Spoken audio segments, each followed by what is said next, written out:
खरं तर आज कृषीनिष्ठ परिवाराचे प्रणेते सन्माननीय नितीन बापू कापसे यांची संपूर्ण शेती दिवसभर फिरून त्यांच्यासोबत पाहण्याचा योग आला. आणि खऱ्या अर्थानं आज आपण बघतो की आजचा तरुण शेती करायला तयार नाही. म्हणजे शेतीत काही नाही अशी एकंदर भूमिका आजच्या तरुणाची आहे. 5, 10, 15, 20 हजाराची का असना, शिपायाची का असना, परंतु नोकरी असावी असा तरुणांचा हट्ट आहे, आत्ताच आहे. परंतु दगडधोंड्याच्या शेतामध्ये अक्षरशः आपण बघताय हे सोनं पिकवण्याची किमया नितीन बापू कापसेंनी करून दाखवलेली आहे.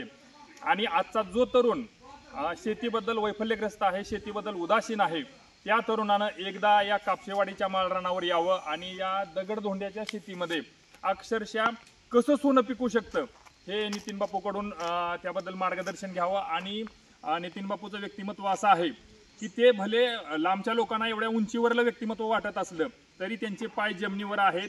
1 एकराचा शेतकरी जरी त्यांना भेटायला आला, अर्धा एकर द्राक्ष असणारा शेतकरी जरी त्यांना भेटायला आला, तरी त्या शेतकऱ्याला ते व्यवस्थित मार्गदर्शन करतात, व्यवस्थित बोलतात त्याच्यासोबत, त्याच्यासाठी वेळ देतात. म्हणजे आपण जे म्हणतो आभाळा एवढी ज्यांची उंची त्यांनी थोडे खाली यावे, मातीत ज्यांचे जन्म मळले त्यांना थोडे उचलून घ्यावे. खऱ्या अर्थानं हे वाक्य आणि ही कविता कुणासाठी लिहिली असेल तर ती नितीन बापूसाठी लिहिली असेल. आणि असं व्यक्तिमत्व आहे.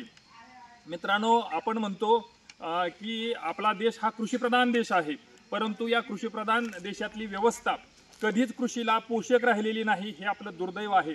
तरी सुद्धा या 150 कोटीच्या देशाचं पोट भरण्याचं काम कोण करत असेल तर तो तुम्ही, आम्ही आणि आपल्यासारखा शेतकरी करतो. आणि खऱ्या अर्थानं म्हणून शेतकरी हा जगाचा अन्नदाता आहे आणि म्हणून आपण शेतीला कधीच नावं ठेवायची नाहीत. ही काळी आई आहे, काळी आई आहे. आपल्याला माहीत आहे, आपले बापजाते म्हणायचे ही काळी आई मुठभर पेरलं तर पोतभर देते आणि पायलीभर पेरलं तर गाडीभर देते. म्हणजे या काळ्या आईसारखा दातृत्व, या काळ्या आईसारखं दातृत्व या अनंत कोटी ब्रह्मांडामध्ये दुसऱ्या कोणाकडेही असू शकत नाही. आणि म्हणून ज्याला कोणाला काळ्या आईची मनोभावी सेवा करू वाटते आणि खऱ्या अर्थानं काळ्या आईमध्ये असं सोनं पिकू वाटतं, त्या माणसानं या सोन्यासारख्या माणसाला आयुष्यात एकदा तरी भेटावं, एवढं आज दिवसभराच्या त्यांच्या सहवासातून मी म्हणजे भविष्यातल्या तरुण शेतकऱ्यांना आवाहन करतो आणि थांबतो. धन्यवाद.